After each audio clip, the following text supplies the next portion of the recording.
Buenas tardes, estimados y estimadas participantes de la conferencia El Código de Ética de la Procuraduría General del Estado. Para comenzar con este evento, escucharemos las palabras de bienvenida de Jean-Pierre Vaca Valareso, coordinador de la línea de formación permanente del Centro de Formación y Capacitación de la Procuraduría General del Estado. Muchas gracias, Jesús. Muy buenas tardes con todos y con todas. En nombre del equipo del Centro de Formación y Capacitación, la Unidad Funcional de Recursos Humanos y la Unidad Funcional de Integridad Institucional de la Procuraduría General del Estado. Es un gusto saludarles nuevamente y darles la más cordial bienvenida a la conferencia denominada El Código de Ética de la Procuraduría General del Estado. Como saben, este es un espacio que busca contribuir a la formación continua de todo el personal de la PGE en un tema de vital importancia como el de la ética en el ejercicio de nuestras funciones.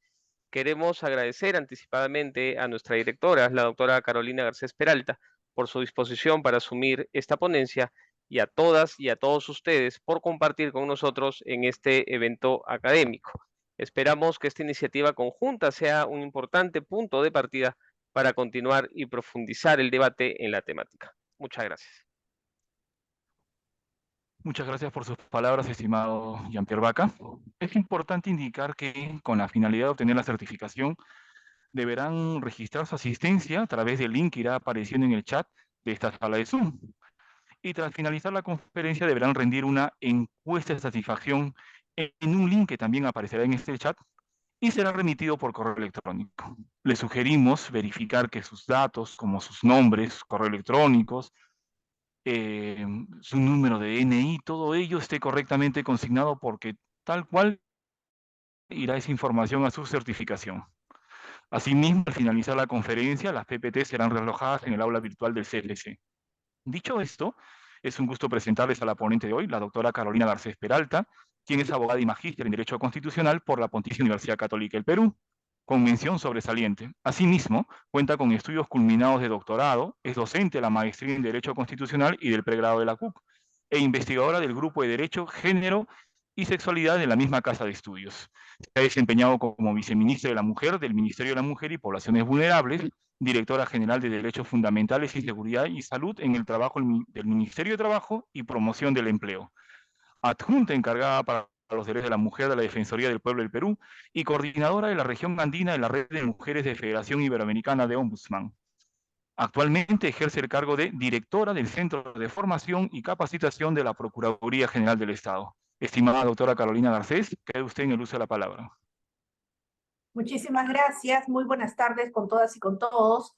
En realidad para mí va a ser un gusto poder yo quería compartir, buscar dialogar. Yo sé que es un horario complejo, es un horario posalmuerzo, peor de día viernes, y por eso quisiera hacer esto más en una lógica de conversación. Igual si es que en ese mismo contexto hubiera la necesidad de decirme o que hablo muy rápido, a veces yo suelo hablar rápido sobre todo para no cansar, o que de repente estoy hablando y por hablar rápido no se comprende, siéntanse en la total confianza de poder decírmelo para poder compartir alguna información o, como les digo, hablar un poquito más pausado, ¿no? Y de hecho, el poder compartir un tema que es de importancia no solamente para nuestro trabajo en el marco del sistema de defensa jurídica del Estado, sino también en el marco de nuestra propia actuación a nivel personal. Y por eso, el día de hoy, en el marco también de lo que es el trabajo de la mano con la Oficina de Integridad, y agradezco también a Lilian Chávez el poder trabajar en todo aquello que corresponde de manera articulada en estos temas, ¿no? Hemos querido trabajar el Código de Ética de la Procuraduría General del Estado, pero yo realmente me tomé la atribución de ir un poco más allá, porque no podemos hablar si fuera simplemente una norma literal, sin mucho contenido, si no vamos de la mano con algo que es una cara de la misma moneda, que es el tema de los enfoques de integridad y derechos humanos para lo que corresponde al ejercicio de las competencias de la Procuraduría General del Estado. Refiero a las competencias de quienes son las y los operadores que, ya sea abogados, abogadas o procuradores, ejercen esta defensa jurídica propiamente dicha, sino también quienes, desde el propio trabajo de la Procuraduría, venimos contribuyendo a que la misión de la Procuraduría sea realmente una realidad. En ese sentido, entonces, vamos a tratar de poner algunos ejemplos, definiendo previamente de por qué es importante el trabajo con enfoques de derechos humanos e integridad y cómo esto va a repercutir en todo el trabajo nuestro, de hecho también como consecuencia directa en lo que es la sociedad actual. Conocer los principios y deberes del Código de Ética de la Procuraduría y su carácter obligatorio, y esto es fundamental porque realmente muy pocos y muy pocas sabemos de lo que existe un código de ética y también obviamente que este código de ética es obligatorio y qué es lo que contiene. Y en esta lógica obviamente, insisto, poder ir tanto en tema de prevención como también el tema de atención propiamente dicha de corrupción, ir luchando contra este grave problema estructural en el país. Quiero entonces empezar por un punto clave que es poder plasmar los resultados de la última encuesta nacional de percepción de la corrupción que datan de lo que es el año 2022 y que ha sido elaborada por Proética con el apoyo de Ipsos. Este tema de tolerancia a la corrupción entonces se ve por esta encuesta nacional que es un grave problema en el país, al punto de que si sumamos que un 13% de peruanos tendría una alta tolerancia a la corrupción y un 55% una tolerancia media, ahí ya estamos hablando de un 68% de peruanos que toleramos la corrupción, mientras que un tercio la estaría rechazando de manera total. Entonces, aquí comenzamos a ver ejemplos tan claros como acciones menos toleradas, dar una propina a un sereno o un funcionario municipal, o las acciones más toleradas, comprar productos piratas y pedir a un conocido ayuda para conseguir una cama o un cuarto en un hospital. De otro lado, preocupa también que un 15% de peruanos y peruanas haya considerado que si un funcionario corrupto hace buenas obras, no debería ser sancionado. Y un 8% dice que es necesario algo de corrupción para poder facilitar el crecimiento de la economía y el desarrollo, ¿no? Mientras que un 6% dice que es necesario algo de corrupción para legitimizar los trámites. Eso preocupa, porque de hecho entonces, insisto, ¿por qué es un problema estructural? Porque está realmente enraizado en la sociedad y también obviamente porque formamos parte de la misma en el accionar del Estado, de manera consciente o inconsciente. La situación complica si tomamos en cuenta todo lo que ahora está pasando en el país, y creo que eso es importante también para tener en conciencia. Estamos en horario complejo, como decía al inicio, tenemos que tomar conciencia. Más importante, no solo aquí en el país, sino también a nivel mundial. De hecho, en esta última encuesta, la corrupción está teniendo el tercer lugar entre los principales problemas percibidos por los peruanos desde hace más de una década como los peores problemas del país. Y más peruanos en manera creciente vienen considerando que esta corrupción ha aumentado en los años. Peor aún, está aumentando en los 5 años siguientes, ¿no?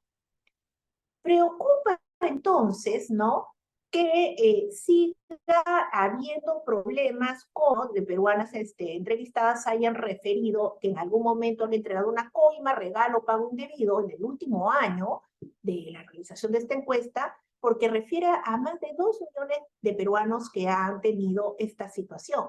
Y el principal motivo es que las personas piensan que si una persona no paga, las cosas no van a funcionar, así como también la posibilidad de evitar sanciones mayores.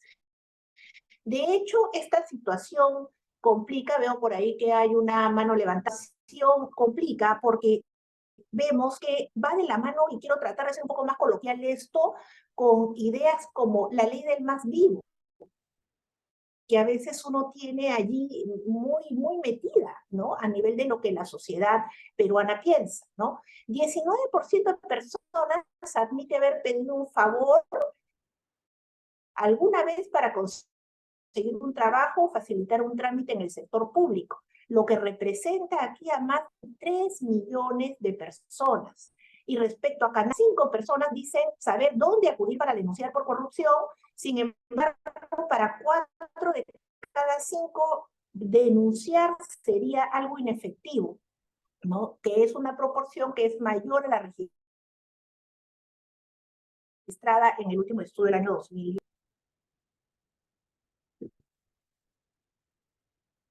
Me pareció, pero creo que no. Sigo Sí, doctora, entonces. había una mano levantada, pero ya se retiró, se bajó.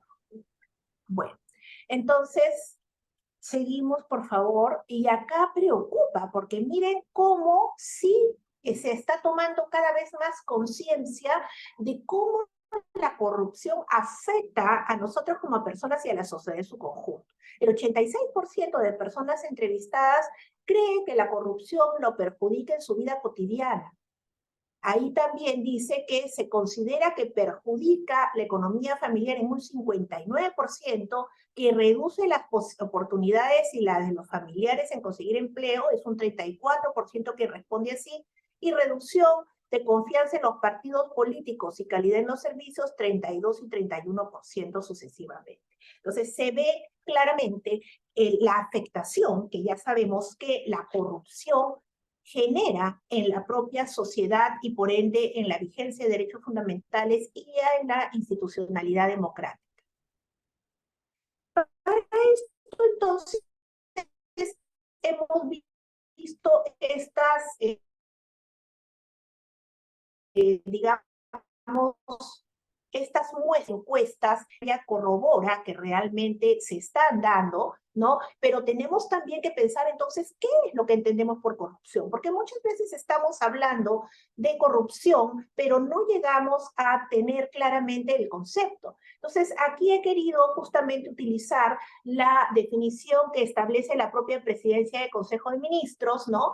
En el marco de lo que es la Secretaría de Integridad, y establece que es el mal uso del poder público o privado para obtener un beneficio indebido. Entonces, mal uso del poder, aquí el tema del poder es clave, obtener de esta manera un beneficio indebido, y miren, no solamente es beneficio económico, también son beneficios no económicos, y esto sin duda está muy vinculado a lo que luego vamos a ver, que es, ¿no?, la vulneración, como dice aquí, de principios y deberes éticos, así como derechos fundamentales. No solamente entonces es un tema de incumplimiento de normas, sino que repercute en nuestra vida y a nosotros como funcionarios y funcionarias en nuestra responsabilidad de lo que corresponde ejercer en el ejercicio de nuestras funciones. Es un problema público, sin duda, y muy grave, que va a afectar nuestra economía, la economía del país, la buena marcha del Estado y ahondando los niveles de desconfianza entre las personas. Y también se refiere, obviamente, en esta lógica, que es la que más perjuicio ocasiona al interés general.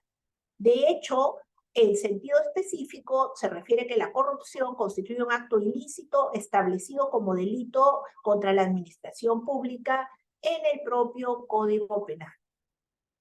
De hecho, afecta sobre todo cuando estamos hablando de derechos fundamentales, y eso también es claro, y las propias estadísticas lo muestran, a las personas que se encuentran en situación de especial vulnerabilidad, como es, por ejemplo, el caso de personas en situación de pobreza y pobreza extrema, que es también a quienes como Estado tenemos el deber de proteger de manera particular cada institución, reitero, en ejercicio de nuestra función.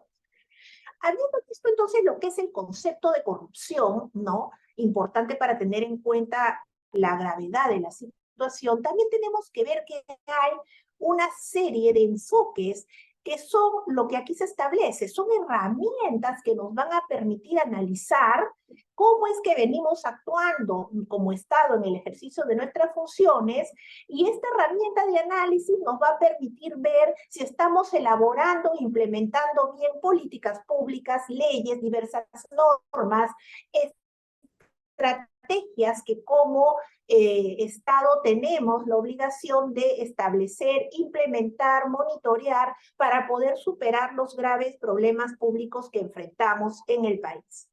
Y el otro punto es también tener en cuenta que estos enfoques son obligatorios, de aplicación obligatoria, para poder llegar reforzar la institucionalidad, porque es importante, muchas veces nosotros pensamos, como Procuraduría General del Estado, tenemos la obligación, obviamente, valga la redundancia, de defender al mismo, pero es que defender al Estado finalmente va a redundar en la razón principal del propio Estado, y no porque lo diga yo, sino que la Constitución establece de manera expresa en sus artículos 1 y 44 que la obligación del Estado y de la sociedad es la primacía de la persona humana. Es decir, la primacía de la persona y el respeto de su dignidad, así lo dice expresamente el artículo 1, resulta ser el fin supremo del Estado y por ende es el fin supremo y último del ejercicio de la defensa pública de los intereses del Estado, porque a ellos nos debemos, a los ciudadanos y a las ciudadanas. Esto va de la mano con lo que ven aquí en cuanto a estos enfoques, que son estas herramientas que no solamente quienes ejercen la defensa del Estado propiamente dicha, sino nosotros, como trabajadores y trabajadoras de la Procuraduría, en el ejercicio de nuestras funciones técnicas, administrativas, tenemos que cumplir.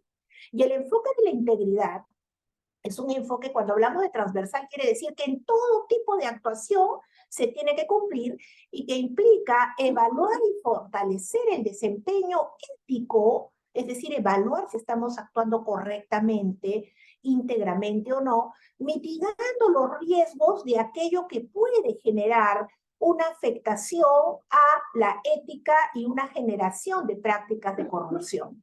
Por eso es que es importante en el enfoque de integridad trabajar de manera preventiva para identificar previamente esos riesgos y poder actuar de manera oportuna para darles una efectividad que busque evitar la comisión de estos actos. Y este enfoque de integridad, si vamos a hablar en evitar estas prácticas corruptas y contrarias a la ética, como les decía, es la cara del otro lado de una misma moneda que tiene también el enfoque de derechos humanos, que es obviamente el objetivo, como les decía, principal y fundamental de todo tipo de actuación del Estado en los 3 niveles de gobierno.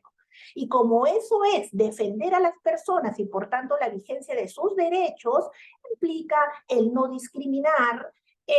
discriminar por razones de sexo, por razones de opinión, por razones de interculturalidad, ¿no? Y también implica el permitir, y esto va de manera intrínseca, vinculado a lo que es el enfoque de gobierno abierto, que implica una apertura del Estado en todo su conjunto hacia la sociedad, en poder generar una gestión pública destinada a servir a la sociedad y por ende también a rendirle cuentas y a buscar que la ciudadanía participe en el marco de este gobierno abierto que va directamente de la mano con lo que se conoce por gobernanza. Y en este contexto, el enfoque de integridad, como les decía, es fundamental en una lógica preventiva, porque hasta antes de trabajar el tema de la integridad y la importancia de un enfoque de integridad y por ende de un sistema integral de integridad, solamente se hablaba de lucha contra la corrupción. Y en esa lógica, hasta antes del 2013, que fue cuando se implementaron los primeros pilotos que buscaban obviamente trabajar en materia de integridad dentro del trabajo del Estado, solamente se hablaba de lucha directa contra la corrupción y sobre todo en una manera de enfrentamiento ex post, es decir, después de producida la vulneración a través de actos de corrupción. Sin embargo, a partir del 2013, con estos pilotos que les refiero, y luego en el año 2016 se inicia dentro del Estado el trabajo de integridad, pero no solo en el Estado, y si ustedes ven abajo de esta filmina, que les voy a pedir por favor puedan compartirlas con ustedes, la Organización de la Cooperación y Desarrollo Económico, la OCDE, es quien también trabaja este tema del enfoque de integridad y establece la importancia de ir hacia dejar de lado este enfoque tradicional de solamente poner normas y sanciones de eficacia limitada, porque obviamente ya estamos pasando a actuar después de producida la situación de corrupción, sino dar una respuesta integral, estratégica y sostenible a todo este problema público estructural de la corrupción en el país. En esta lógica, entonces, la integridad como prevención resulta ser uno de los pilares claves y básicos de las estructuras políticas, económicas y sociales. ¿Esencial para qué? Si estamos hablando de vinculación a los derechos humanos, es clarísimo que es fundamental el trabajo esencial para el bienestar económico y social y la prosperidad de las personas y por ende de las sociedades y del propio Estado social y democrático de derecho. En esta lógica, entonces, el enfoque de gestión, de prevención de la corrupción y del fortalecimiento de la ética pública busca ir, de hecho, más allá de una simple dimensión normativa que actúa post la comisión de este tipo de delitos. Y aquí obviamente va en el marco de un trabajo interdisciplinario e integral. Y sin duda esto va de la mano con la necesidad de un sistema de integridad que también va a trabajar todo lo que corresponde a la propia estructura organizacional del Estado en sus diversos niveles de gobierno y respectivas instituciones, con el establecimiento de las normas, los procedimientos y los mecanismos a través de estos sistemas que buscan dar un alcance amplio a la lucha contra la corrupción, perdón. Y en este marco, para mí es fundamental también referir que en lo que corresponde a integridad, no solamente estamos hablando de corrupción como estos hechos que están también tipificados por su especial gravedad como delitos en el Código Penal, sino también de inconductas funcionales. Estas inconductas funcionales que son también, de hecho, más leves de lo que es un delito propiamente, sin duda resultan conductas ilegales y arbitrarias que también merecen un análisis, una evaluación, una sanción y obviamente también una prevención de las mismas. Dicho esto, entonces, si estamos hablando de integridad pública, tenemos que ver ya no solamente lo que corresponde a este enfoque como estas herramientas de trabajo para buscar erradicar lo que es la corrupción y las conductas antiéticas, sino también hablar de un concepto de integridad y de un modelo de integridad que es el que se tiene que plasmar en todo tipo de organización. En lo pública, como ven, esa actuación que debemos tener todos y todas coherente con valores, principios y normas que buscan promover y proteger el desempeño ético de la función pública. Es decir, que de esta manera tenemos que buscar actuar en el marco de nuestras funciones en función de los fines que han sido establecidos para el cumplimiento de las mismas. Y de esta manera, en el ejercicio de nuestra función, en el marco de un concepto de integridad, tenemos que buscar estar orientados a la ciudadanía y también al interés general. Y esto, como ven en esta flechita que he puesto aquí de la mano, tiene que ver, obviamente, en lo que es buscar en el ejercicio de nuestras funciones con integridad, actuar de una manera que permita el pleno ejercicio de los derechos fundamentales a partir de lo que es el trabajo nuestro. Esto está establecido en esta directiva de la PCM del año 2021, que son los lineamientos para fortalecer la cultura de integridad en las entidades del sector público. Pero yo aquí quiero quedarme un ratito para poder conversar con ustedes sobre la necesidad de poder entender que este concepto de integridad tiene que implicar nuestra actuación como personas funcionarias del Estado que tienen que desarrollar esta integridad tanto en su actuación dentro de la propia entidad como también en la sociedad de la cual formamos parte. Y es que, claro, si nosotros comenzamos a pensar en todas las situaciones que comenzamos a ver y evidenciar desde que venimos acá en camino al trabajo hasta cuando comenzamos a trabajar, vemos muchos ejemplos de falta de integridad en lo que es la actuación de las personas, como por ejemplo a la hora que uno viene camino en el carro para venir a trabajar y de repente en el carro uno ve que la luz se pone roja y ya sea que uno está manejando o que está manejando la persona o el bus en el cual uno viene, si se pasa la luz roja, de hecho es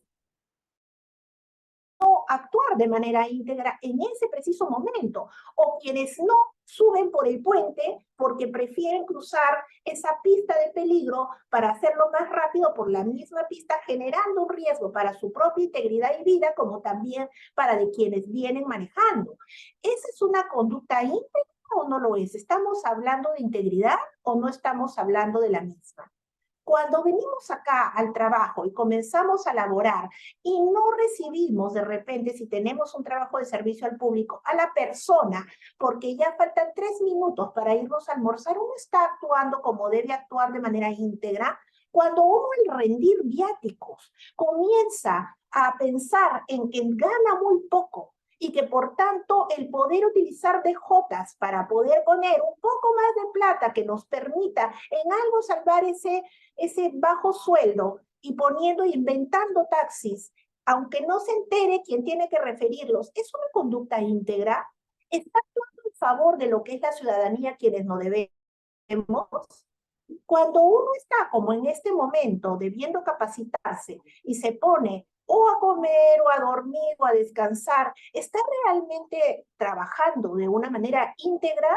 Y entonces comenzamos a darnos cuenta, más aún, que si comenzamos a llevarnos papeles del Estado o resaltadores o engrapadores o cosas que tienen que ver con bienes, definitivamente no se está actuando como debe ser, porque la integridad es eso, entender al individuo dentro de un contexto social, comportándose de acuerdo a lo que corresponde en lo que es realmente la vida de las personas, dentro de nuestras instituciones y fuera de las mismas, en todo tipo de acción y actitud. Eso implica ser íntegro, cumplir con nuestra palabra. Ser íntegro implica ser una sola persona y no dividirnos. Ser íntegro, y no lo digo y lo voy a poner acá porque lamentablemente no hay el tiempo del caso, pero ahí lo voy a dejar en los links, que también me gusta mencionarlo cuando hemos estado yendo a nuestros eventos al interior del país, implica también el poder actuar de tal manera que uno no termine avergonzándose mañana ante nuestros seres queridos de lo que uno hace en el ejercicio de su función.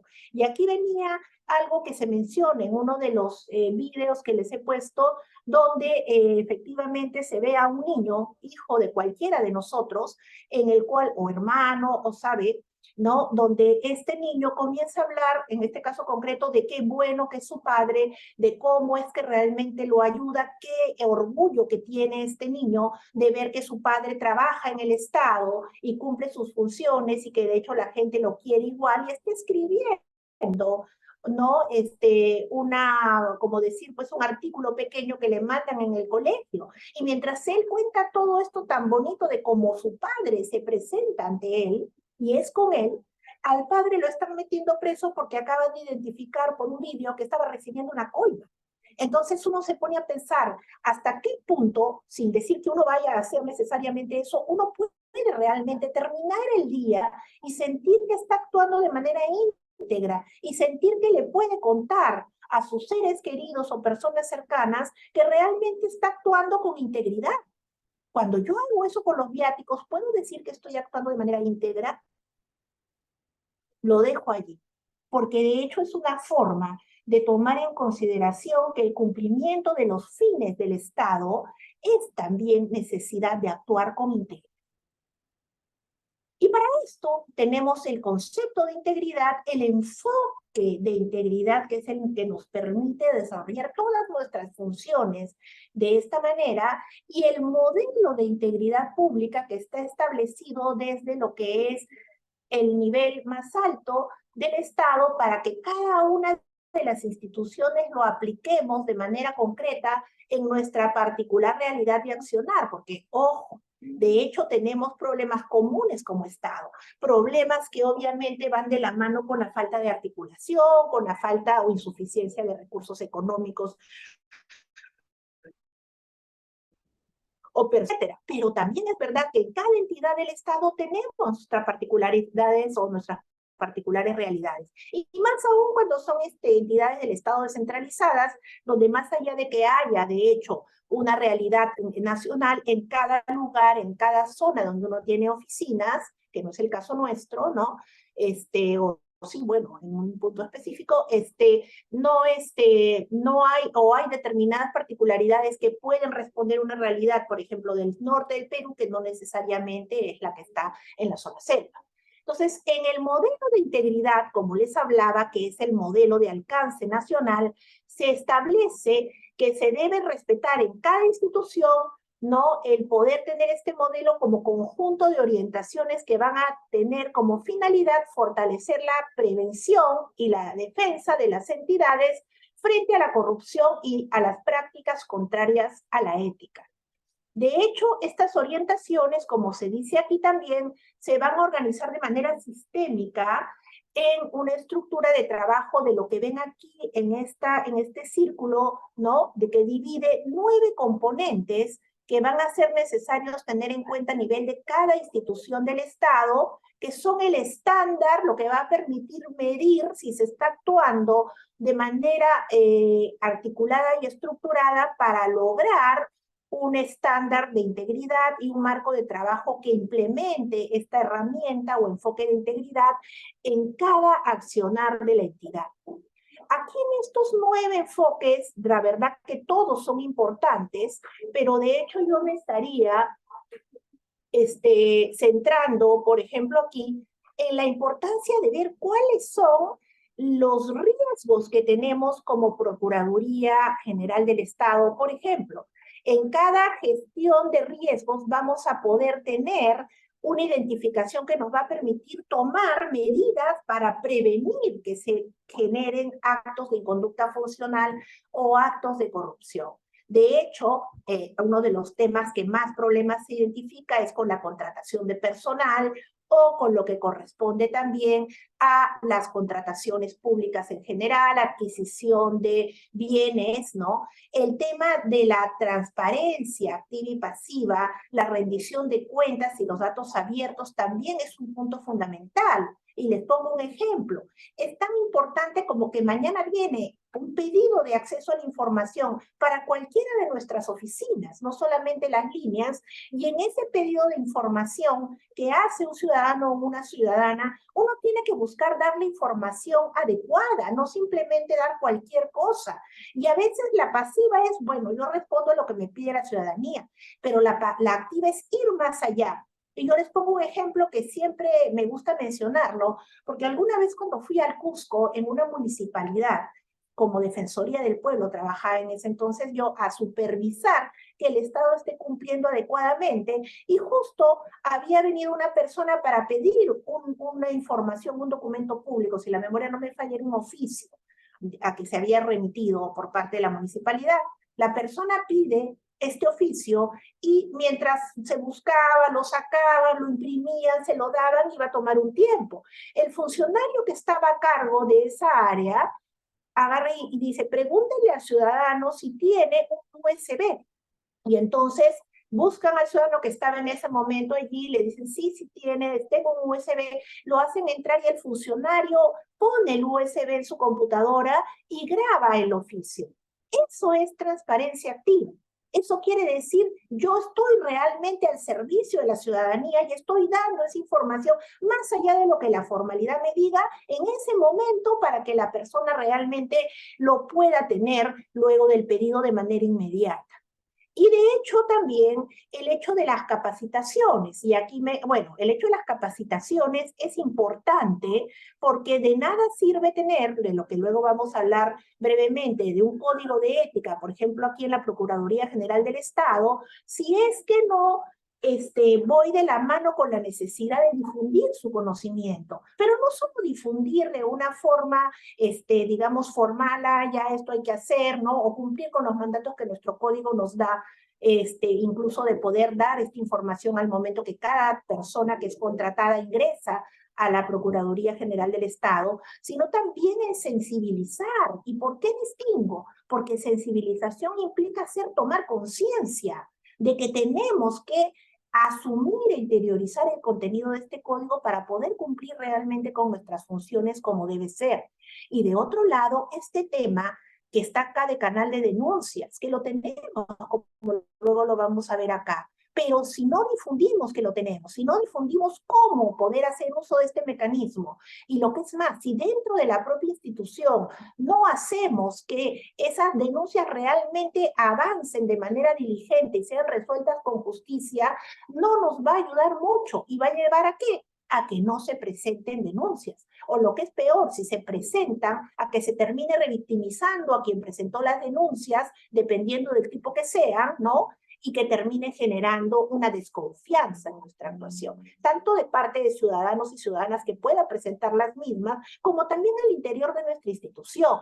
Y aquí quiero mencionar un punto clave. De nada me sirve a mí decir que hay un código de ética de la función pública dentro de lo que es la Procuraduría General del Estado, que además, como luego vamos a ver, se enmarca en la ley del Código de Ética de la Función Pública que enmarca todo el trabajo del Estado en su conjunto, si es que no lo aplico. De nada me sirve tampoco que lo aplique hacia afuera en mi actuación, eso está muy bien, pero si no lo aplico dentro de la entidad del Estado, entonces simplemente estamos fallando. ¿Qué pasa si yo como jefa comienzo a maltratar a uno de mis trabajadores o trabajadoras? ¿Estoy actuando de manera ética? ¿De qué me sirve hablar de ética cuando hablo de esto en una capacitación si aquí no lo estoy haciendo? Si aquí estoy maltratando o discriminando a una persona que trabaja dentro de la PGE. O simplemente me doy la espalda y me volteo cuando sé que hay una situación que debo denunciar porque es una inconducta funcional o incluso porque es un delito. Entonces, es importante tener los mecanismos, y esa es una función que corresponde a cada área responsable, pero también es importante implementarlos y también avisar y decir qué cosa está fallando en su implementación, porque a veces quienes tenemos la responsabilidad de implementar algo en la norma, por toda la vorágine laboral, no nos damos cuenta de qué podemos estar fallando. Entonces, hay una lógica de colaboración que también nuestro código de ética en la Procuraduría General del Estado nos obliga, como vamos a ver luego, a cumplir.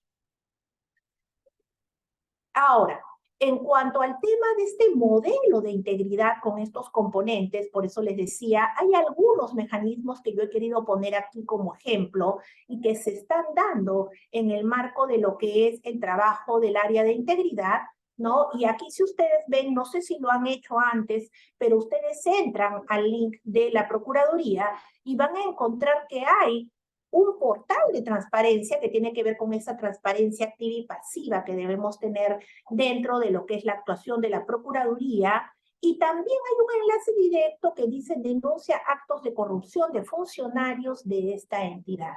De hecho, esto es algo que va de la mano con lo que es el marco normativo, con que es también los mecanismos para poder lograr la integridad dentro de la institución y también obviamente con la implementación de estos mecanismos, porque también es importante difundirlos y no solamente dejarlos lo que es en una pantalla. Por eso es que también se han creado formas de acceso, como estas consultas que se pueden hacer directamente en la Oficina de Integridad, como también este correo donde se establece la importancia de ver todo el tema de cómo hacer y cómo deben ser las declaraciones juradas de intereses y también cómo es que yo debo, o cuáles son las declaraciones juradas de intereses de quienes formamos parte de la entidad. Y obviamente también que implica actuar con la debida diligencia, que es obviamente no solamente, como algunos han creído, un principio de derecho que se tiene que dar en el marco de la actuación jurisdiccional o judicial, sino que tiene que darse en todo tipo de trámite que se da dentro del Estado.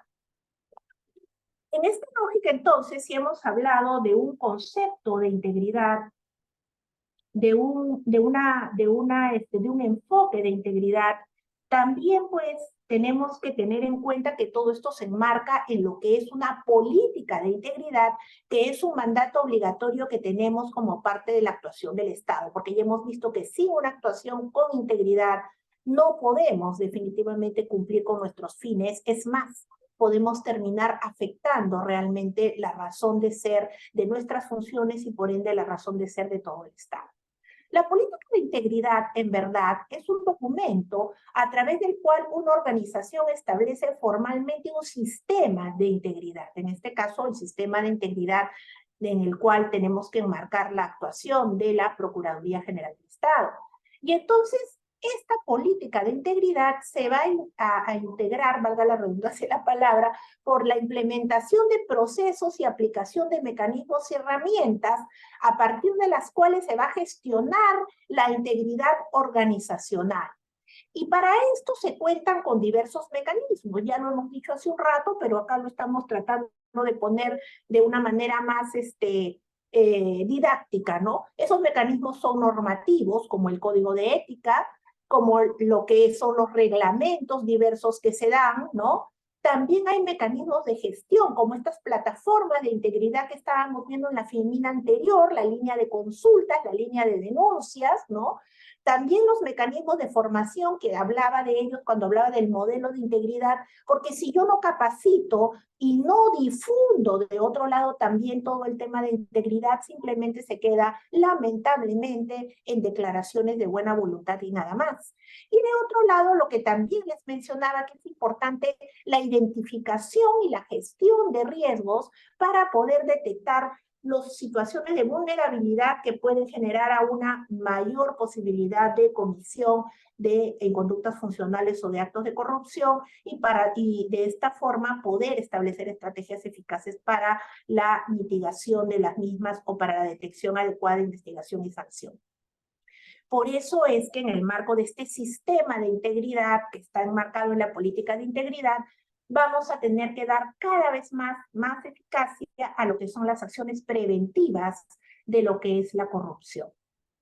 Y aquí me pareció importante poner en esta filmina, y esto es un vídeo que ha sacado también en su momento la Contraloría General de la República, donde la integridad como política va de la mano con gestionar los riesgos, con verificar que los estándares de cumplimiento se estén llevando a cabo, es decir, en el marco de lo que establecen nuestras normas, empezando por la Constitución, las normas internacionales de derechos humanos y nuestro código de ética. ¿Y esto a qué nos va a llevar?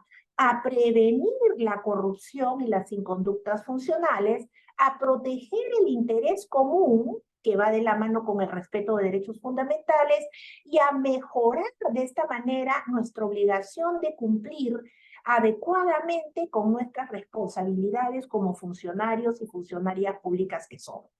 Y yo creo que aquí es importante decirlo, si somos funcionarios públicos y funcionarias públicas tenemos que ser conscientes de lo que implica ser, de que estamos al servicio de, no para servirnos, de que estamos sirviendo no a una gestión, sino al Estado, y de que al servir al Estado estamos sirviendo a las personas. Y si no estamos de acuerdo con eso, pues simplemente nos salimos del Estado, porque es complicado trabajar en el mismo, pero tiene que responder a eso, a una vocación. ¿Y cuáles son estas situaciones que afectan lo que es la integridad pública? Obviamente, cuando yo me niego injustificadamente a una solicitud de acceso a la información pública de cualquier ciudadano o ciudadana, estoy yendo contra la integridad pública que debe marcar mi trabajo. O cuando entrego mala información o a la mala. O cuando de repente uso de manera irregular o ineficiente los recursos públicos, y esto obviamente va a redundar en una afectación directa o indirecta de lo que es los derechos fundamentales y el interés general de la ciudadanía. Cuando favorezco a determinados proveedores o personas, cuando regulo en función de intereses particulares, cuando establezco un déficit de neutralidad en procesos o procedimientos, como por ejemplo los procesos electorales, estoy afectando la imparcialidad y por ende la integridad. Y también, obviamente, cuando comienzo a generar actos o tratos discriminatorios hacia afuera, hacia la ciudadanía, o entre diferentes funcionarios de otras entidades, o dentro de nuestras propias instituciones también. Cuando discrimino a alguien que viene porque viene con una vestimenta de una población indígena, estoy yendo contra la integridad pública. Cuando discrimino a una persona por ser mujer o tener una discapacidad, estoy yendo contra lo que es mi obligación de actuar en el marco de la integridad pública. Y aquí hay de hecho un vídeo que quería reproducir, pero creo que no me va a ser tan fácil porque siempre tengo problemas de poder ir con estas tecnologías, pero bueno, se los voy a comentar rápidamente, pero aquí lo dejo para que ustedes puedan ver. Y este es un vídeo que sale también de Servir, y que se ve, como ustedes ven acá, dos personas sentadas, trabajadores, como cualquiera de nosotros o nosotras podría ser, y lo que han hecho es tomarle foto a una compañera de trabajo que había venido, ¿no?, bien arreglada, simpática, y comienzan entre ellos a tener una serie de frases, no las mejores, ¿no?, hablando de cómo está ella, de cómo se ve, y compartiéndola con otros compañeros en las fotos que ella ni siquiera sabe que se las ha tomado. Y viene un tercer compañero y les dice, eso no lo pueden hacer, eso es ir contra la integridad. Y ellos les dicen, ¿pero por qué? Si ella no sabe nada, y además estamos diciendo que está muy bien. Eso también es afectar la integridad pública, porque el trato discriminatorio, en este caso por razones de género, es una afectación a una actuación en el marco de lo que es la integridad. Y requiere ser denunciada. Y aquí yo también me pongo, obviamente, en lo que corresponde a mi función y a mi trabajo en defensa de derechos de las personas y derechos de las mujeres, y pienso, eso no se debe denunciar. Y si se debe denunciar, se debe dejar que se dé conforme a un procedimiento en el marco del debido proceso, sin revictimizar a quienes denunciaron, más allá de las concepciones o estereotipos que yo pueda consciente o inconscientemente tener. Y a veces uno se pregunta por qué tan pocos casos son los que se denuncian en las entidades del Estado, en todas las entidades del Estado, en relación a hostigamiento sexual. ¿Porque no existe? ¿Porque no nos damos cuenta? ¿O porque, como dice Servir, y esto es un dato que lo establece Servir claramente en la última encuesta que se dio, de las víctimas de hostigamiento sexual, más del 90% son mujeres? No quiere decir que solo lo sean, pero también hay hombres, pero en mucha menor medida. El 40% de las víctimas y más del 40% guardó silencio porque o tenían miedo a represalias o porque no confían en que realmente se dé un adecuado procesamiento. El 80% intentó evitar a su hostigador, es decir, escondiéndose, no dándole la cara, y el 10%, menos del 10%, terminó denunciando. Y sabemos también que no es fácil denunciar y mucho menos confiar en que haya una decisión conforme a derecho, más allá de lo que las normas dicen. Y aquí quiero dar una segunda idea clave que siempre me gusta referirla. Tenemos normas, sí, normas jurídicas que marcan una serie de obligaciones y de derechos, que pueden ser algunas mejores sin duda, pero esos que puedan tener algunas fallas no las tendrían si uno las interpretara y las aplicara adecuadamente. Porque el problema de lo que es el no actuar de manera íntegra no es un problema de normas, es un problema de aplicación. Y la vulneración de derechos es un problema también de la inadecuada o insuficiente o no aplicación de las normas jurídicas vigentes. Si entonces estamos hablando de integridad y de lo que debemos hacer en el marco de nuestras funciones, tenemos que hablar de una cultura de integridad que requiere ser interiorizada en la actuación de todos y todas nosotras, y que es una cultura de integridad de cómo debe entenderse nuestra actuación en el ejercicio del trabajo al interior de la Procuraduría General del Estado. Y esta cultura implica todo lo que se ve acá: un conjunto de saberes y de prácticas compartidas dentro de la institución, donde buscamos actuar conforme a nuestros valores, nuestros principios, los deberes, las normas que nos enmarcan estos deberes, y obviamente buscar en ese contexto luchar al ejercer nuestras funciones contra la corrupción, contra las inconductas funcionales, y obviamente buscar que estos saberes se extiendan no solamente a toda la institución, desde el nivel más alto hasta el nivel más pequeño, y en el marco de lo que es y fuera también de la propia organización. Y esta cultura de integridad, entonces, como veíamos, va directamente de la mano con lo que es el enfoque de derechos humanos. Esto, y es importante decirlo, es importantísimo tener en cuenta si vemos que el propio artículo 47 de la Constitución establece que la defensa de los intereses del Estado está a cargo de procuradores públicos conforme a ley, es decir, la función de Procuraduría Pública de Defensa del Estado está establecida directamente en nuestra Constitución. Y como hemos visto, esta función de defensa del Estado tiene que estar de la mano con lo que corresponde a la vigencia de los derechos humanos. Y esto también va de la mano con lo que es el desarrollo normativo por norma con rango de ley, que es el Decreto Legislativo 1326, que reestructura el sistema administrativo de defensa jurídica del Estado y crea a la Procuraduría General del Estado. Pero no solo es esto, porque si ejercemos esta función de defensa jurídica del Estado, tiene que enmarcar en la finalidad última, que es la defensa de los derechos de las personas. Y por eso el Tribunal Constitucional del Perú, que es el intérprete supremo de nuestra Constitución y por tanto establece la interpretación última de lo que es respeto a derechos fundamentales, establece lo siguiente, que el sistema de defensa jurídica del Estado se encuentra íntimamente vinculado al respeto, promoción y defensa de los derechos fundamentales de la persona. Entonces, para quienes pensaban que la defensa jurídica del Estado solo se quedaba en aspectos patrimoniales, ya se dieron cuenta que no solamente es lo que dice nuestra normatividad vigente, que está directamente vinculado a la defensa de derechos fundamentales, sino que también las sentencias del intérprete supremo, que es el Tribunal Constitucional, lo vienen refiriendo desde tiempo atrás.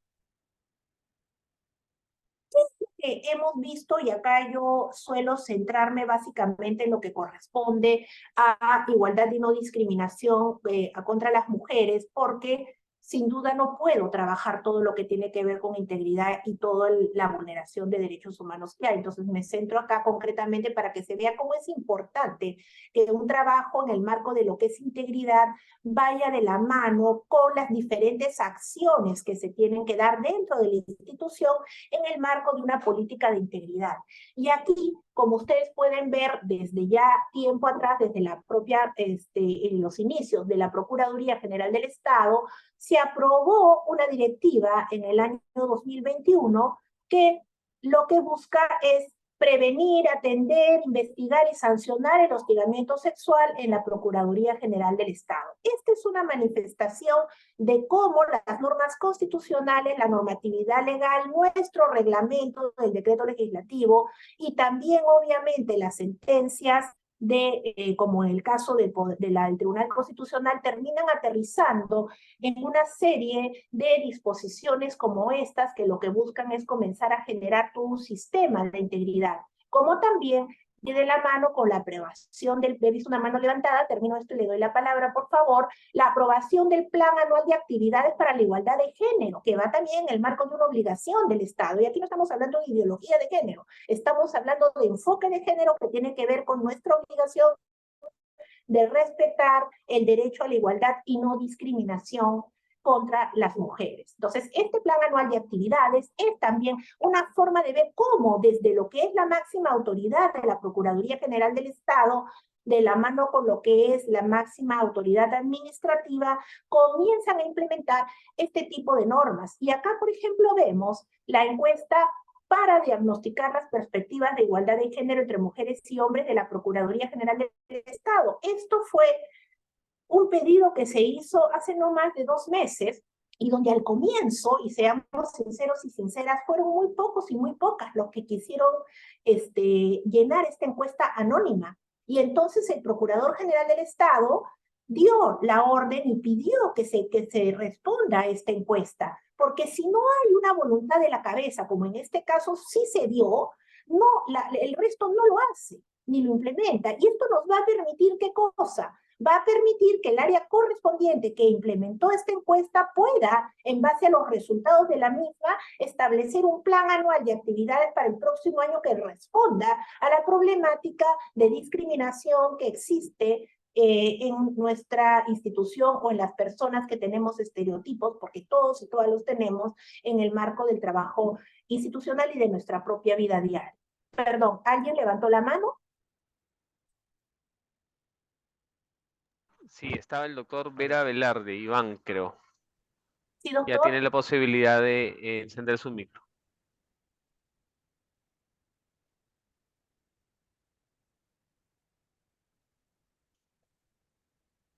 Ya no está conectado, doctora, podemos seguir. Bueno, entonces seguimos. Bien, entonces estábamos hablando de cómo es importante poder ver el tema de la lucha contra la corrupción y el trabajo desde una política de integridad, como esto no implica solamente un interés patrimonial, como nosotros no tenemos los recursos del Estado para nuestro beneficio, sino para beneficio del resto, cómo esto va de la mano con el deber que tenemos como institución de garantizar la primacía de la persona y de sus derechos fundamentales.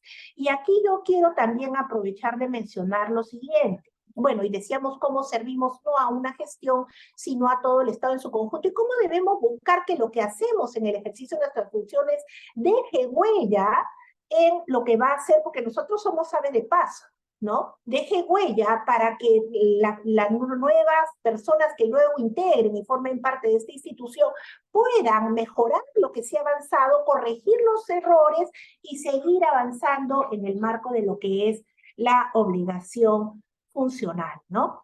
De hecho, entonces, si estamos hablando de todo esto, de cómo poder trabajar en el marco de integridad para la mejor toma de gestiones y para la mejora de nuestro trabajo que va a redundar en vigencia de derechos, en superación de todos los problemas estructurales, económicos y sociales que tenemos y en una lógica de institucionalidad, tenemos que hablar pues del Código de Ética de la Procuraduría General del Estado. Yo no podía entrar a hablar de este tema si primero no refería, porque me iba a quedar simplemente en un marco puramente normativo, si no trataba, y espero haber en algo logrado esto a pesar de lo complejo y complicado de la hora y del día, ¿no? Si es que no daba un pequeño contexto de por qué es importante trabajar de esta manera y cómo poder ver el tema de la capacitación y la sensibilización en aspectos vinculados a integridad. Para poder hablar del Código de Ética de la Función Pública en la Procuraduría General del Estado, que por cierto, como ven, data de enero del 2022, y entonces preocupa que a más de un año, a casi 2 años de su vigencia, no lo conozcamos aún, ¿no? Tenemos que ver que este mismo código establece expresamente que se tiene que partir para este código de ética, que es una norma de cumplimiento obligatorio, ojo, y partí diciendo eso al comenzar la exposición, ¿no? Cómo tiene que partir de lo que es tener en cuenta nuestra misión como institución, como Procuraduría General del Estado, que como hemos visto, enmarca en el artículo 47 de la propia norma constitucional. Y es esta la misión nuestra: fortalecer, unificar, modernizar y ejercer la rectoría del sistema administrativo de defensa jurídica del Estado a través de una gestión altamente especializada, proba y eficaz, salvaguardando los intereses del Estado. Entonces aquí vemos que nuestra función es absolutamente especializada, ¿sí? Y tiene que ir de la mano con el tema de integridad, porque habla de probidad, de eficacia, y en esta lógica salvaguardando todo lo que corresponde a lo que es la defensa jurídica del Estado. Si estamos hablando entonces de que es una norma de carácter obligatorio, porque a veces tenemos la idea que como habla de código de ética suena a qué bonito, pero no lo debo aplicar, y no es así, ¿no? Se tiene que enmarcar, como decíamos, en lo establecido por la Constitución, por las normas internacionales de derechos humanos, porque nos debemos finalmente a garantizar la vigencia de los derechos de las personas, y obviamente en el marco del cumplimiento de los principios y los valores que enmarcan todo el accionar del Estado en su conjunto.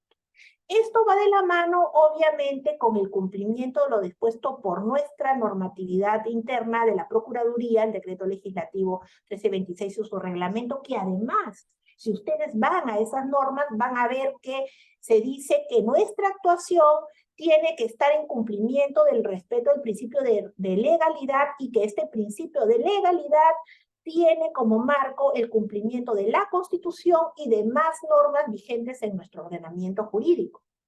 También, obviamente, va en el marco el Código de Ética nuestro, que es norma específica, ya que estoy hablando un poco como a quienes son abogados y abogadas, está enmarcado y tiene que respetar lo dispuesto por la Ley 27.815, que es la ley del Código de Ética de la Función Pública y su reglamento.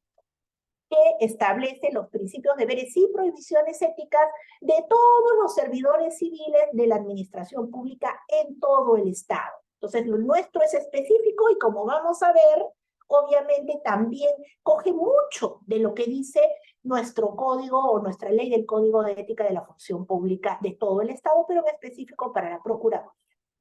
Y por eso, obviamente, también tiene que estar enmarcado en la Política Nacional de Integridad y Lucha contra la Corrupción, que es el Decreto Supremo 092-2017 de PCM, protegiendo de esta manera todos los intereses del Estado. Si yo trabajo de esta manera y tomo en cuenta lo que es el Código de Ética de la Función Pública de la Procuraduría General del Estado, entonces tengo que tomar en consideración los principios y los deberes que están ahí establecidos, que no solamente suenan bonito, sino que, como se sabe, tienen que ir de la mano con entenderlos como una obligación de cumplirlos, y que si no los cumplimos o genera una inconducta funcional sancionable a nivel administrativo, o también genera un tema ya más grave que tiene que ver con la comisión de actos de corrupción que van a ser obviamente investigados y sancionados en el ámbito penal. Pero, como bien decíamos cuando estábamos coordinando esta charla con Lilian, aquí no se trata, en realidad, de actuar por miedo a la investigación y mucho menos por miedo a la sanción. Aquí lo que tenemos que hacer es actuar por convencimiento de que actuar de esta forma es lo que marca mi razón de ser como trabajadora pública y obviamente porque eso deriva en lo mejor, que es obviamente el cumplir adecuadamente con nuestro servicio al Estado peruano. De hecho, entonces, por eso es que va de la mano tanto con lo que es la prevención y con la integridad en nuestro ejercicio. Porque si yo identifico esto, si yo y veo cuáles son estos principios, los comprendo y los aplico en el momento de ejercer mis funciones, entonces voy a prevenir la comisión de este tipo de situaciones y no voy a tener que caer en la triste realidad de tener que cometer un acto o ver que se cometan y no denunciarlos y obviamente tener que investigarlos y sancionar. De hecho, los principios y los deberes están establecidos en este código de ética nuestro, pero van de la mano con lo que establece la ley del Código de Ética de la Función Pública que rige a todo el Estado. Es más, si yo me pongo a verlos, les soy sincera, yo tendría que pensar que principios son como quien dice la guía, ¿no? La guía de cómo yo debo actuar como funcionario público para cumplir mi función, una cosa más general, y los deberes deberían ser ya una obligación más concreta de actuación. Pero si ustedes ven lo que dice principios y deberes en nuestro Código de Ética de la Función Pública, son muy parecidos. Y por eso es que yo he hecho este pequeño cuadro tratando de ponerles, ponerles algún tipo de nexo, algún tipo de vinculación, y es el mismo problema porque no están técnicamente bien regulados. Hay deberes como los que están en la mano derecha que dicen neutralidad, que implica actuar de manera imparcial e independiente en el ejercicio de las funciones, que van de la mano con los principios como este de probidad, actuar con rectitud, honradez y honestidad, desechando todo provecho o ventaja personal. Es más, la neutralidad es siempre entendida como un principio. Entonces, ¿qué es? Un principio y un deber. Yo no me haría problemas con eso porque les decía hace un rato, si es que no se habían dormido antes, que el tema de lo que significa el establecer técnicamente una norma adecuada no es tanto el problema, sino interpretarla adecuadamente. Entonces, más allá de que técnicamente no sea la norma más feliz, ni la ley del Código de Ética, ni nuestro Código de Ética, porque repite lo que dicen los principios y deberes en este punto en concreto, lo que sí tenemos que tener en cuenta es que en toda nuestra actuación tenemos que respetar estos principios y deberes al momento de realizar nuestro trabajo. Respetar las normas, empezando por la Constitución, actuar, como les decía, con probidad, con rectitud, honradez y honestidad, desechando todo provecho o ventaja personal. Y eso es algo que yo me estaba olvidando de decirles. Porque, ojo, nadie dice que no tengamos intereses personales, además sería absurdo. ¿Quién no tiene intereses personales? Es una forma de desarrollar nuestro plan de vida también. El problema es cuando actuamos en el ejercicio de nuestras funciones en el Estado viendo nuestros intereses personales y no viendo lo que es el servicio público y la función para la cual hemos sido, obviamente, contratados o hemos entrado en el ejercicio de una función. Ese es el problema. Y allí es donde comienzan a haber una serie de problemas. Cuando yo veo que puede haber un conflicto de intereses entre mis intereses personales y el ejercicio de mi función, automáticamente tengo que tomar las medidas para que eso no se dé. Y cuando hay una situación, como por ejemplo cuando yo soy vocal de un tribunal, como que lo soy del tribunal disciplinario de la Universidad Católica, y veo que viene un caso en el cual el alumno o la alumna ha sido previamente alumno mío, tengo automáticamente que inhibirme, porque si no estoy yendo obviamente contra lo que es la imparcialidad y la neutralidad en el ejercicio de mi función, o puedo ponerla en riesgo. La eficiencia, procurando buscar con una capacitación sólida y permanente, tener una actitud técnica, legal y moral o ética sólida, actuar de manera veraz al momento de ejercer mis funciones, tener lealtad y obediencia a mis superiores, salvo que se trate de situaciones totalmente o manifiestamente arbitrarias o ilegales, ¿no? Actuar de manera justa y con equidad sin discriminar, actuar con transparencia, como ven aquí al lado lo que son deberes.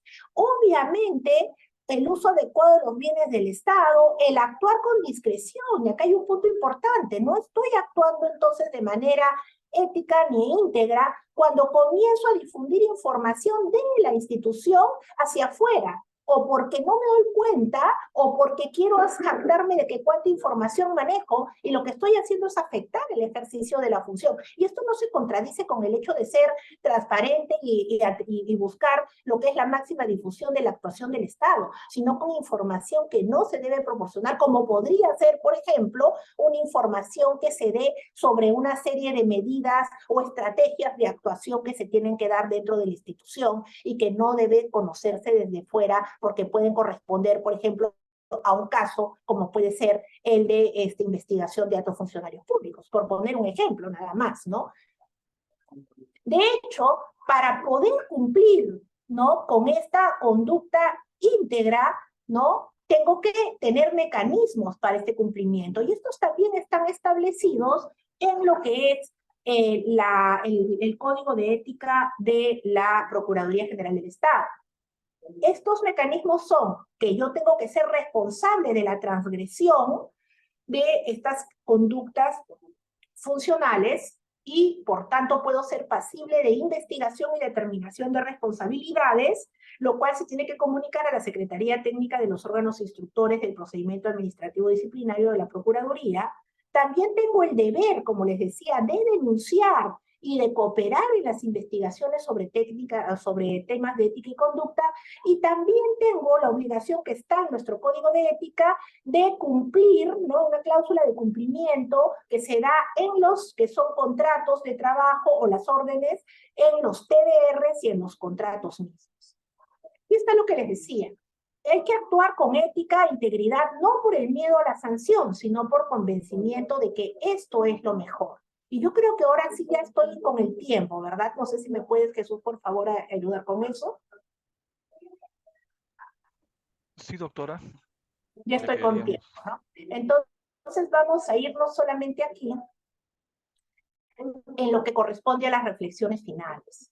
Los enfoques de integridad y de derechos humanos son dos caras de una misma moneda, como les dije. Confluyen e interactúan de manera permanente, y ambos interactúan en lo que es nuestra función, que es la defensa jurídica del Estado en un Estado constitucional, o contribuir en el ejercicio de nuestras funciones de línea o administrativas a lo que es el adecuado ejercicio de esta defensa jurídica del Estado. Implantar un modelo de integridad, un sistema de integridad en la Procuraduría General del Estado y en el sistema de defensa jurídica del mismo contribuye a fortalecer la prevención y la lucha contra la corrupción, en una lógica, valga la redundancia, preventiva.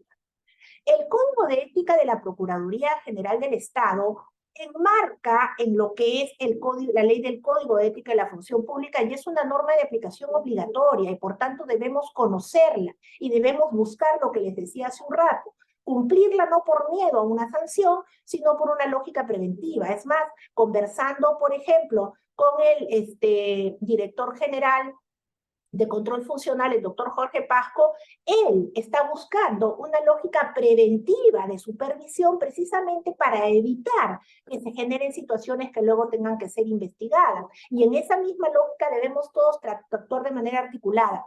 Todavía hay mucho por hacer, pero de hecho estamos en las fases iniciales, como me mencionaba la doctora Lilian Chávez, ¿no? Pero estamos avanzando, estamos sobre todo en la fase normativa, pero estamos también caminando una lógica de articulación de todas las entidades involucradas específicamente en este punto.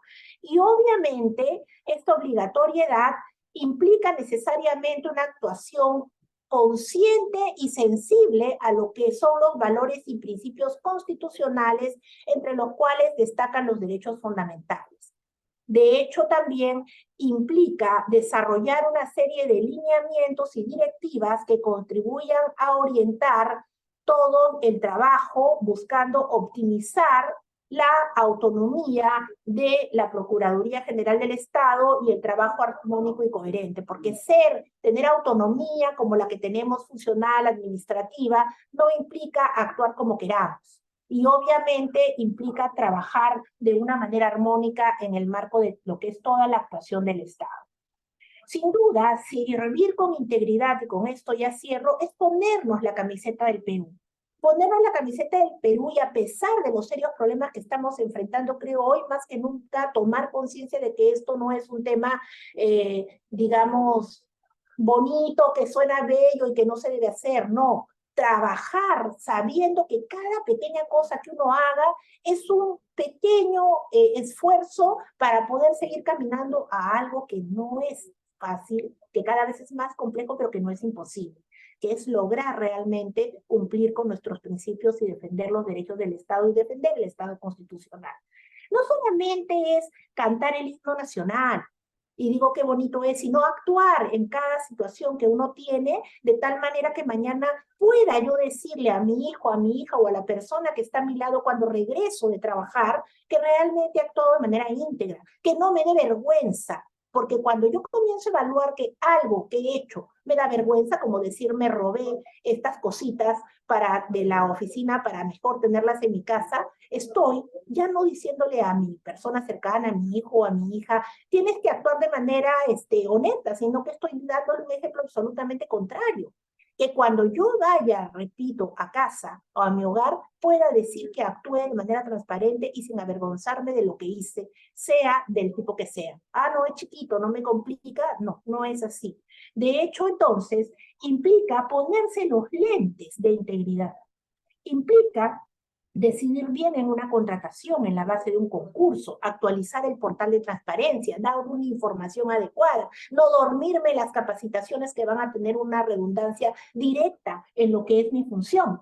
Y aquí, obviamente, tener la lógica de un gobierno abierto donde personas que están formando parte de la ciudadanía y no son funcionarios públicos tienen que buscar vigilarnos y a la vez tienen también que tener una respuesta adecuada en función de lo que nosotros tenemos que hacer cumpliendo nuestras funciones. La fábula del colibrí. Y aquí me quedo y creo que hoy más que nunca, siempre la digo, es importante tenerla en cuenta. Cuando uno trabaja, tiene que pensar que sus pequeños actos pueden ayudar a que este país cambie. En la fábula del colibrí estaba incendiándose el bosque y el león estaba mirando de lejos cómo se incendiaba el bosque, mientras que un pequeño colibrí iba sacando un poco de agua con su pico y la iba buscando acercarlo más cerca al fuego. Y le dice el león al colibrí, oye colibrí, ¿qué te pasa? Estás mal de la cabeza. ¿Tú crees que vas a poder con ese piquito poder salvar ese incendio que se está dando? Y él le responde, yo estoy cumpliendo con mi labor, con mi función. Si cada uno y cada una de nosotras cumpliéramos con nuestra función como debe ser, créanme que este país estaría mejor y ojalá que lo podamos hacer. Muchas gracias. Muchísimas gracias, doctora Carolina Garcés, por su ponencia. Les recordamos que con la finalidad de obtener la certificación, deberán registrar su asistencia a través del link que seguirá apareciendo en el chat de la sala. Y tras finalizar la conferencia, deberán responder una encuesta de satisfacción, que también será enviada en el chat de esta sala y mediante correo electrónico.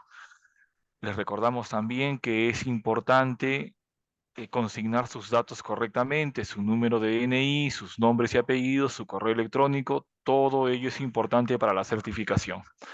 Ahora bien, ha llegado el momento de plantear de escuchar algunas preguntas planteadas por nuestro público. En este momento, entonces, quienes deseen hacer uso de la palabra para plantear una pregunta a la doctora, pueden levantar la mano para que tengan la oportunidad de tomar el uso de la palabra, por favor.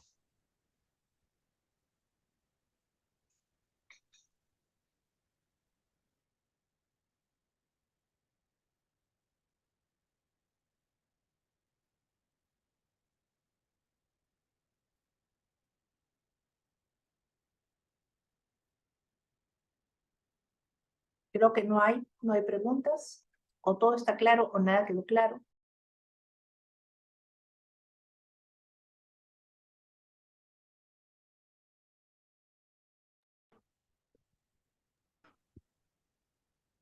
Sí, doctora, efectivamente, al parecer no hay preguntas del público. Muy bien. Muchísimas gracias nuevamente, doctora, por la claridad de su exposición. Gracias a Y, ustedes. muy bien, doctora.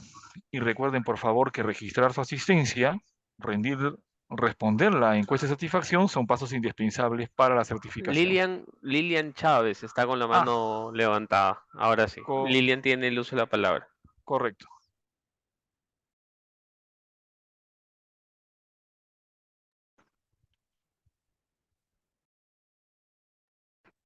Doctora Lilian Chávez, le escuchamos atentamente.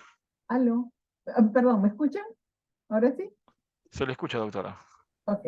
Bueno, solo unas palabras para agradecer a Carolina por la exposición. La verdad, ha abordado muy bien el tema. Me da mucho gusto sentir y saber que hay este compromiso por parte de la CFC con el tema de la integridad, que es algo en que todos debemos involucrarnos. Es la única forma de que una entidad logre construir el modelo de integridad, logre formar una entidad íntegra, es que cada persona que labora en ella se sienta comprometida con la integridad. Y eso es lo que yo he sentido hoy en toda esta conferencia que Carolina nos ha brindado y que nos ha explicado con muchísima claridad sobre lo que se busca al tratar de implementar el modelo de integridad en esta institución. Las gracias a todos por haber escuchado y esperamos que esto haya sido la semilla que vaya sembrando y vaya creciendo cada día para que todos nos comprometamos a trabajar así, con ética, con integridad, por este país que tanto lo necesita. Gracias, Carolina, de verdad. Gracias también. Muy bien, estimados y estimadas participantes. Les decía hace un ratito, les recordaba que registrar su asistencia y responder la encuesta de satisfacción son pasos indispensables para la certificación. Reiteramos por último que las PPT serán alojadas en el aula virtual del CFC. Dicho esto, gracias a todas y todas por su participación y será hasta una próxima oportunidad.